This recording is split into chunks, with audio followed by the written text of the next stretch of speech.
All right. Good afternoon, everybody. Good afternoon. Ooh, we have been busy today from this morning to this afternoon, and we just been. I don't know what to say. It's been one of them days that I just been busy, but it's nice to be busy. I mean, I learned a lot today. Believe it or not, I'm going to learn a little bit more coming up right now. In the studio, all the way from, is it New York? That's correct. All right, there we go. From New York, we got Colonel Sergeant Major Saeed Mustafa, U.S. Army retired. Wow, and he's here. We interviewed him, was it about 6 months ago or longer than that, sir? Probably over a year now. Oh, over a year? Wow, I'm so late on my I've been doing so much. But we talked about the event you was doing in Houston at one year. And now you're here doing it in San Antonio. And we do appreciate you being here. And first of all, we appreciate your service to the country. Thank you so much. Definitely got to tell her that because without the military, no telling where we'd be at right now. So we appreciate anybody who joined the military for a good cause. We do appreciate everything that you're doing. Because I found out things sometimes that I do, the holiday season come around, if there's somebody military in front of me in the grocery store, I'll go ahead and stop and say, I'll pay for that for you. Oh, wow. And they said, you didn't have to. Okay, thank you. I said, you didn't have to, but no, I did it anyway, because I appreciate everything you do. See, I grew up not in the military, but I grew up by Great Lake Naval Base in Fort Sheridan, and my uncle was a master electrician in the Navy. Wow. And so I grew up in that area right there, and everybody always asked me, have you been in the military? I said, no. You sure sound like it. Man, you don't know the people I hung around growing up. It was one of those things, and it's respect. You know, it's definitely respect. To me, my personal opinion about respect for the military, that part is not earned. That part you should always respect. We thank you for that. Regardless what goes on, you should always respect for what they're doing. And we do appreciate you coming on. But you have an event going on right here. I was telling somebody about you on Wednesday. I had this gentleman by the name of Joseph Lee. He does counseling and mental health and all that. I told him about you. He said, really? You gonna have him on? I said, yeah, but Ron, don't have him take my place on Wednesday. I said, no, sir. I'm just letting you know ahead of time that this young man will be on. He's going to be talking about mental health and all that good stuff. Without further ado, here's Commander Sergeant Major Saeed Mustafa. Good afternoon, sir. Good afternoon, Mr. Ron. Thank you so much for the warm San Antonio welcome. It's a pleasure and an honor to be here with you today. Well, thank you. Thank you. I appreciate it. So, what brings you to San Antonio? You know, it's an interesting development. All I can say is that man plans and then God plans, and God is the best of planners. So really, I came out here for something totally different from what we are talking about. Initially, I was out here for a training with a corporate organization named Chaniga. Their headquarters is out of Alaska, and they have a subsidiary here in San Antonio. So they flew me out here for some stuff that I do back in West Point, New York. But then I got to thinking. So I met this young lady a couple of years ago in Houston while I was preparing for that event that you alluded to. Yes. I just happened to walk into the Hilton of the Americas, and there was these two women who stopped me and said, "Excuse me, sir, could you take our picture?" And I stopped and said, "Sure, I'll take your picture." And then come to find out those two ladies were Sharon and V. Cheryl, who are now my friends who will help me with tomorrow's event. So when I realized I had friends here, I said, wait a minute, if I'm coming out here anyway, why not take one day to give my program a introduction to San Antonio? Wait. I got to roll back on this one. I have to roll back on this one. Sharon and Vashiro. Now, what can I say about those two? Nothing bad. That's right. Nothing bad. You couldn't have ran across two beautiful young ladies from here. You couldn't have. I mean, because their heart is right in the right place. They believe in doing things for people. For Cheryl, she is a number one mess. But it's a good mess that she is. It's a good mess. Wonderful. And I like messing with Vashiro. And but Vashiro always blames Sharon. You know, those two go back and forth. Sometimes, I'm not gonna lie to you, I am the instigator. I would say something and I say, "Who told you that, Sharon?" Then they add it and I just walk away and leave it alone. Now Sharon know I'm right, I'm saying that. Sharon's right here. I ought to point the camera on her and let her know. But yes, they're good people. Yeah, so I would concur 100%. So just by chance we met, and maybe it wasn't by chance, maybe just God designed it. So I met them too, and we stayed in touch over the years. Just how you doing? Merry Christmas, Happy New Year. And then when I was coming here for this whole other thing, something said, ask Sharon what she think about assisting me with reaching out to the veterans here in San Antonio and see if I can put on a veterans resiliency event. Because I'm sure she told you that when we talked the first time, I shared that my passion since I got out the Army after 30 years is combating veterans suicide, which we know is a big problem in America right now. Right. Matter of fact, Joseph Lee brought that up on his show. He said it's well above 50% on how some veterans are just committing suicide, and he steps in on that himself too. But man, all I can say is bless you, and you have your hands full, and with the support that you're getting, I hope you're getting some type of support. We are definitely finding that here in what they call Military City, Houston, San Antonio, Texas, with 5, I think, major military installations. If I read correctly, 159,000 military members, veterans, and their families located in this wonderful city. The buzz is picking up. The attention is starting to happen. Folks say they're coming out tomorrow to our event at the wonderful center. I think it's called Nobles out there. And I can't pronounce the name of that city. Cibolo, Texas. So it's interesting. And then, of course, we got this wonderful live band that's going to perform Justice S.A. Yes. Led by who? Cheryl. Cheryl. Let me. I got to look at something. See if she's on there. Oh, it'd be nice if I did this right here. Ooh, my bad on that one. But we're live on Twitch and on Facebook. So I didn't exactly click the button for that, but it's there now. That's my bad. but yeah, Cheryl got a beautiful voice. She sings with passion, and if anybody know her story of what she's been through for where she at right now, people will be truly amazed. Because I can think of 2 people right now you're associated with that went through a lot of trials and tribulations. But think about that for a second, Mr. Ron. So here it is, I'm a veteran, 30 years, 4 combat tours, and now I'm out saying my mission is to combat veteran suicide. I've put down the weapons of war, I've picked up the weapons of peace and love, and all of a sudden, God connects me to 2 women who you say have a story to tell. Yes. That's part of the strategy, is when I come into these cities, I want to find folks who's been knocked down and who got back up and didn't quit on life. And then they can be an inspiration to others, because when you hear Cheryl's story and you hear Sharon's story, someone might say, guess what? If they can do it, maybe I can do it. Yeah. Maybe I'll keep trying to live. And then also, when they do tell the story, they can actually sit there and say, oh, we're not alone in this.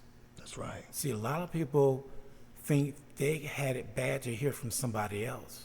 That's right. And when they hear from somebody else, they look at their side and say, I'm not that bad at all compared to what they went through.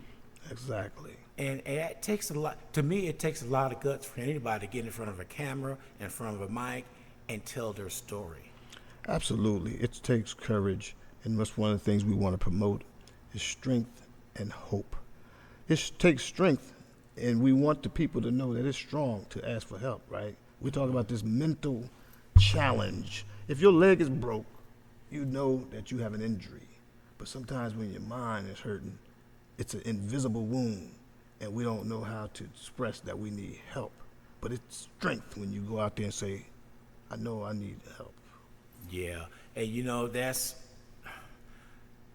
I'm going back to our culture. We have been brought up, especially the men, has been brought up to take care of yourself. Don't ask for help. You could do it yourself. Don't worry about it. If you ask for help, they're going to think you're weak. All that stuff going on. It's just the opposite. Absolutely. When you ask for help, that's power. So you tell somebody, I need some help. Can you help me with this? But we got to break that stigma that we as a culture, we can ask for help. There's nothing wrong about it. Absolutely. That's why I've come up with a strategy really that kind of is a different way of doing business. So when I come in typically to do these resiliency retreats, it's a 3-day program. Right now we did 7 years in New York and we've done 2 years in Houston, Texas. Friday will be holistic health, where we do mindfulness, meditation, self-care, acupuncture. And then we come back on Saturday, do some sort of social event, like an all-white party or a brunch. And then Sunday we close you out with a prayer breakfast in the morning and then an equine assisted learning experience on a ranch. So here in San Antonio this weekend, I'm just trying to gain partners that I can come and bring the 3 days to you next time, the whole full weekend. So what are we looking for tomorrow? Tomorrow, we have 2 hours at this wonderful venue where we're going to have some food. We're going to have live music. We're going to do a book signing because, as you remember from last time, I wrote a book called Resilient Transition, How You Combat Stress and Anxiety Using Music, Meditation, and a Positive Mindset. So I have some books available. We'll then give out some awards. These awards I created called the Resiliency Award. We've got about 10 veterans that's going to receive this award. Oh man, now that's what I'm talking about. And Military USA, where has this been? I'm glad you bringing it here. It's going to be a blessing. And what's going to happen, if I know this city like I know it, they're looking forward for the next time. I know they're going to look forward for the next time. You're going to get up there, present this, and boom, it's going to be there. So what time is this event starting? We're starting at 4:30. I think we're doing from 4:30 to 6:30 tomorrow. And again, it's just a little pilot program where we're going to give you a little taste this time, but it's going to be impactful. 10 incredible veterans. And what I'm finding, lots of folks say they're coming. So don't miss out. Oh no, I'm gonna be there. Sharon told me she would pull me by my hair. I said I have no hair. So with the impact with the suicide rate the way it is, I know you got to reach out and touch. When I used to teach, somebody told me a long time ago, if you touch one, if you just touch one, you did your job. 2 is beyond your job. 3, impressive. Just keep on being motivated and move on. And I'm no psychiatrist. I'm not that. I'm just everyday Ron Gordon right here. But I got a good feeling about people when I first meet them. It's that sixth sense that I have. So if you reach out and you touch somebody, I think I was told a long time ago that watch people, see what they're doing. You could analyze things that they're doing. Like if somebody start giving everything away, that's sign number 1. You need to interrupt this. Hey, what's going on? You know, because that's what they do. They start giving away everything. They gave up. That's right. So they lost hope on life. Right. So we have to intervention. That's right. And talk to them what's going on. Because sometimes that's all they need is somebody to talk to. You're spot on, Ron. When you of course, I'm a trained person when it comes to suicide prevention. In fact, I'm a counselor right now with an organization called Crisis Text Line, and that's a process where folks don't have to call; they can text, and if they're in crisis. But what we're trained to do is just ask point blank, are you feeling suicidal? Are you feeling like killing yourself? Because that's a subject that some people don't want to touch. Yeah. But oftentimes people want that help. They just don't know how to ask for it. Oh man, that show is true, and you got to have a spot open up for them to ask for help. If it's not there, then what's going to happen? Then comes the other part. If the help is out there, how do we get that information out? Absolutely. So we got the crisis text line that I just mentioned. There's 988, which is the suicide hotline you can call nationally. And if you're a veteran, you can call a VA hospital. There's so many different mechanisms to reach out if you're in crisis, or if you have a loved one that's in crisis, to try to get help. So what is the deal that some people are afraid to get involved? I ran across that with a conversation I had about 3 months ago. Person ended up committing suicide, and I asked the guy, he said, well, I don't want to get involved with that because it's none of my business. Well, if you knew he was going that route, without you getting involved, you could have told somebody that could get involved. So Right. should we keep that open all the time to let know? See, how can we educate other people to look for the signs to go out and seek help with somebody else? Great question, Ron. And I tell you, it boils down to being human, right? There was a time where, and you look like you may be in my era, where we grew up caring about other people, caring about our neighbors. Some of that comes from your parents. Some of that comes from your faith and your belief in the higher power. But somehow we've lost some of that, and folks are just concerned about themselves. I would say, listen, nobody is immune from this depressed type of mentality. And so therefore, if you're okay now, then say to yourself, how would I want to be treated if I was hurting mentally? And so just be human, and then care enough about another human being that you would get them help if they need it. Yeah, amen to that right there, because that is also in our culture. We are, the stigma is don't do that. Or the other one is what happens in this house, stay in this house. And then you never know who needs help if it's like that, because we were growing up like that. I'm from your era. I was born in 55. And we were always told, don't go tell anybody our business. That's right. And that's how it was growing up. Nobody know our business. But what they didn't know, they knew your business. That's right. That's right. That was funny. They knew your business, what you was going on without you saying anything. Unfortunately, those were the times that we did have those types of values. But I think what has happened, we know better. And when we know better, we should do better. Yeah. So my question on that right there, know better, we should do better. How do we go about doing better? Should we have networking events or I think we lack that interaction with each other. COVID definitely put a sharp line in that. So how do we go about getting back together with everybody as a community? Because there were times we had block parties where everybody was there. They chipped in a barbecue. We talked. Everybody knew everything. We got away from that. We let this dictate to us on what we see and what we do and tell us false lies on here, right here. So we have to turn around and combat that. How are we going to do that? Well, my strategy is that I can't really control or speak on what somebody else will do or not do. What I can do in my life is commit myself to doing my part. And my part for the last 9 years since I've been out of the military is doing these resilient transition events, and these events touch people, and then people touch other people, and it's now starting to become a movement. So what I suggest, if you in your area or your city or your town and you care and you want to get involved, start with yourself. Start with you. Look for those who are already involved, get involved with them. Somehow support. Like tomorrow, you said you're going to come out and support me. Well, I'm going to be there for you just like you're going to be there for me. Yes, sir. Hey, when you said that, was it this young lady, Sharon's the one that got us together the first time She is. around. I got to give her credit. Because she turned around and she was so happy. Ron, you got to interview this guy. You got to get him on the radio station. I said, okay, send me the information, and the rest is history. And when I just answer my own question.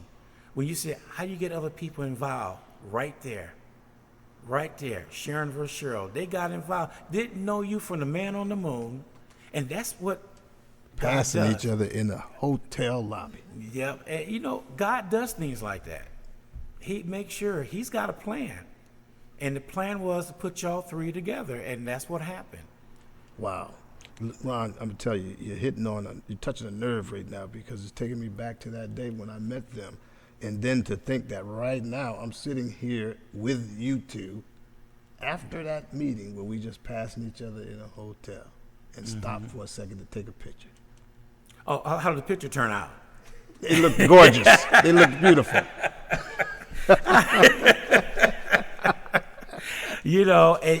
I love this because my biggest thing is when you talk to people, it's that one word that I say is chemistry.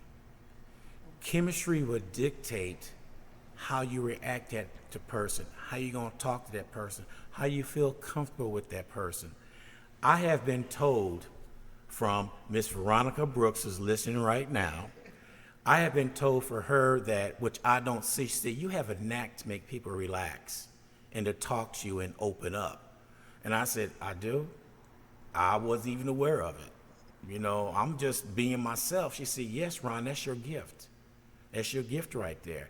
And the interviews and the guests that been on the show, they all tell me the same thing. You made me feel so relaxed. And they open up and say some things. I said, I shouldn't have said that, but I feel I can share it with you. I said, you share it with me and everybody out there listening. But chemistry has a lot to do with interaction with people.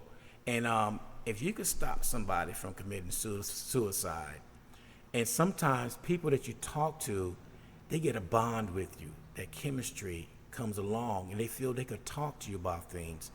Like I said, I'm not a psychiatrist or anything, but if you have that bond and that charisma, chemistry, and that person will open up and talk to you, that's half the battle right there. No, 100%. I agree with you and the young lady who said you had the gift, because what I feel when I first talked to you telephonically from New York and feel right now in your presence is that I've been knowing you for a long time. So I call that your positive energy that comes from you, right? So imagine if we just go on about our day and all of a sudden we're passing a person and we have the opportunity to do one of two things.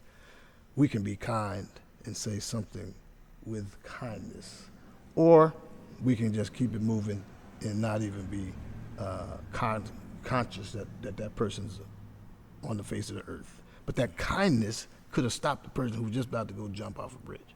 Yes. You don't know. Yeah, and you're so right about that, because I posted something a while back saying, how was it? A person may need one to talk to you. That may be the last time a person, something like will talk to you. You should sit down and listen to that person on what they have to say. My mom told me years ago, in order to be a great communicator, you have to be a great listener. Amen. And I see that a lot, that people are so much in a hurry, they don't have time to listen. Well, then you want people to listen to you when you're talking, right? That's right. Well, reverse it around. There's many times people come to me, I don't even know who they are. And they're just talking, they hear me talk, and they say, I know you. Matter of fact, we was in the store one day, this lady came to me, I know you. My wife is with me. I said, I'm sorry, I don't know who you are. She said, but I know you. I know that voice. I said, oh, do you listen to the radio? Yeah, that's where I know you from, the radio station. I looked at my wife and she rolled her eyes like, But, it's like you're a magnet attracted to people, like kids. I love kids. My grandkids, I throw them around. We play. We have a good time. And no matter where I'm at, kids are attracted and come around. I was this little kid was crying with a little baby, well, about 3 or 4 years old, crying. The mom was way over there, and I'm sitting down there saying, "Oh, Ron, what should you do?" So I picked the baby up and, just held it and stopped crying. And mom come around the corner and said, "That baby don't like strangers. What did you do?" I said, "Nothing. I just picked him up. That's all I did." She said, "Oh, wow. Wait till I tell somebody about this, because this baby cry at everybody, but not at me." And they just look at me, and I said, "Okay, I just go on my merry way." I'm currently, I don't know if I shared with you that I'm currently a student at Columbia University pursuing a master's degree in social work. And then one of the things I've learned in this first semester, which is almost over here in December, is you talked about communication. So even in written form, so we send a text message, what is the tone of your message, right? And is that a warm and welcoming message? Because all those things matter. Yeah. So yeah. Is it the words that you choose in a text message that you know that this person is upset or happy or what? Yeah, as you're reading someone's message who call in particular for because they're in crisis, then you're looking to see what type of tone they are using, what type of language they are using, what type of problem they are sharing with you. You have to really pay attention. And then when you respond, you have to respond not using your own feelings per se, but using your intellect to be able to say, how could I make this person calm down from this crisis? And so sharing a warm welcome to them, for example, is one of the ways. Oh, wow. You're right about that, because when I first started typing, I got yelled at because I was yelling at someone. I wasn't yelling at nobody. It was all in caps.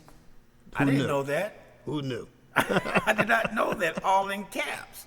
So I'm being a little smart, but so I typed all in caps, but I shrunk the typeface down. They could barely read it.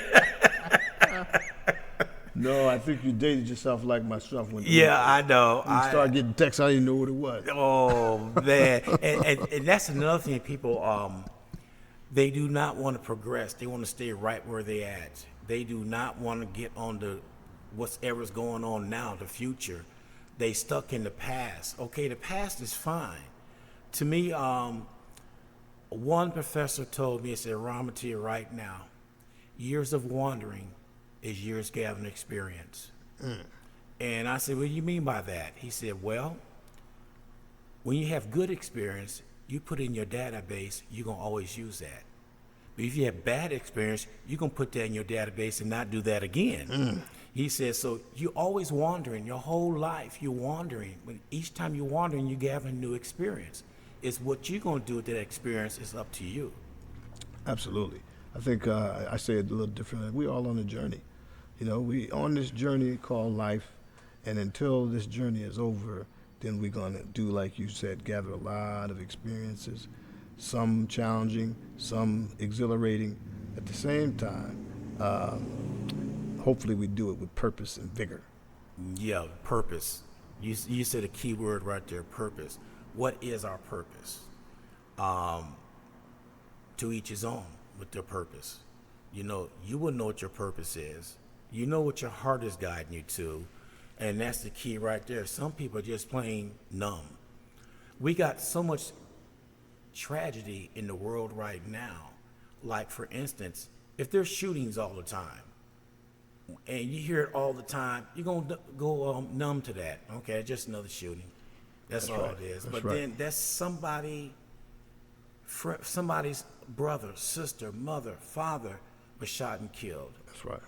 But we get to the point that we just so numb to everything, we get used to it. It's almost like everyday life. And that shouldn't be everyday life. But that's what, like the shootings right now that's going on right now. Oh, now we're here, another shooting. It isn't like, what are we going to do about it? It's another shooting. That's right. My mother says it's praying time, and that's probably can be said for a lot of different timelines and time frames. But certainly people of faith should continue to pray for this world, for this country, for this city, because there's a lot of conflict out there. But that said, what I try to do is just be an example of a good human. Yeah. That is so. Yeah, we gotta be. You know, you said it right there. Being a good human. What is the problem with that? A lot of people are just to each his own, dog eat dog world. I'm not doing nothing for them until something happened to them. Then they want everybody to stop what they're doing to help you out when you didn't offer to help anybody out at all. That's right. The table turns, and then all of a sudden, that's when you reflect and say, "Oh man, I was really like that." We had this thing, social skills. I took that course of social skills. We did role play. That's right. We acted like that person. And their eyes, oh, I really act like that? I said, well, I sort of mellowed it down a little bit. You worse. But it's one thing I got out of social skills. I say this all the time, remember. When we react to something, we're reacting off emotion. We're not thinking. They told us to step back, relax, then respond. And Lord behold, that is so true. That's right. That's right. We have to manage our emotions. You know, that's why they tell you if you're in a tense situation with your significant other, then take a breath or take a walk or just calm down before you say something that'd be so hurtful that you'll regret it, right? Yeah. But sometimes out of emotion, and people who have not been able to regulate their emotions, they just blurt out the first thing that comes to their mouth, and they say something that then damages the relationship to no repair. I got one question for you before we get out of here. We're talking about suicide. For a while there was suicide by cops. The reason I'm saying that is people will come out there and want the cops to shoot and kill them. You know, that was just how it was. It was a rash for a while was doing that before social programs took place, and police had to understand, is he having a psychotic breakdown or what is he having, you know. For years, they didn't look at that. They just went on just shot him. So now we're going through this stage in all police departments, well, mostly all of them, they're taking the courses or having somebody riding around with them if it is a mental illness call going on.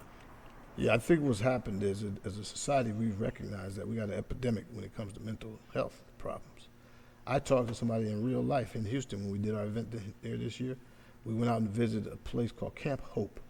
It's a residential place for people with post-traumatic stress. And so the man who gave us a tour was a great communicator, very well-versed, and talked well about everything that they do there. We get to the end and come to find out he was a person who came through the program, and he got there because he had gotten so low in his life that he got in a standoff with the police, you know, and wanted to die by their guns. So, but for what happened was he didn't die. They took him to jail, and the judge said, "You got one shot, and that's to go to this program called Camp Hope." And now here it is. He done cleaned his life up. He was already under drug and alcohol inducement and then mental health issues. But because of what you just said, he wasn't killed. He was spared, and then boom. So I think there's some credit, some value to what you just described. Yeah, you know, and that's good for him going through the program. So he's been there, done it, so he could turn around and help other people out. That's right. And that's the best thing about that, because he was there. Somebody said, "You don't know what I'm talking about." Oh, have a seat right here, young man or young lady. Let me tell you what I went through. That's right. And I think that's beautiful. I think that's good. Wow. Woo! I'm gonna have some fun tomorrow out there. Yeah, I can't wait. I see that out there. I can't wait. All right, Commander, Sergeant, Major, Saeed, Mustafa, any last words? I would just say that I want to send a big thank you to the city of San Antonio and the veterans of San Antonio. Thank them for their service. And all you here at WSAN Radio, thank you for your time and your support. I look forward to coming back to your city well beyond tomorrow. Okay, and I look forward to working with you again, because this is good. I don't care what I said about Sharon. This is some good stuff. And Cheryl, see, it's a pack. I have to be nice to V Cheryl until January 11th. Something happened that I told her I'd be nice to her at the end of the year, but she took it to her birthday. Okay. So she stretched it out. So believe me, once the 12th come around, the gloves are off for Cheryl. Well, I'll tell you what, she's going to put on a show tomorrow. So listen, if you're out there listening, join us tomorrow as we honor our veterans. All right, sir, we appreciate you coming on board. We thank you. Sharon, thank you for bringing them here. And thank you for Cheryl for being there. And Veronica, thank you for chiming in. And everybody, that's our show for today. This is DJ Ron G on WSAN Radio. I could finally say what I want to say all day. Sheila E., we have no time for you. I'm so sorry about that. But I'm going to get up and get out of here. I got things to do and places to go. Peace and chicken grease. We catch everybody bright and early. Oh, tomorrow morning, we'll be at Bussin' Breakfast tomorrow morning from 8 a.m. to 12 noon. We got free mimosas and Motown Sound, Christmas, and all that's going on. So meet us out there. And after that, I'll be out there in Cibolo, or as our GPS call it, Cibolo. They can never get that name right. All right, this is DJ Ron G. Peace. I'm out.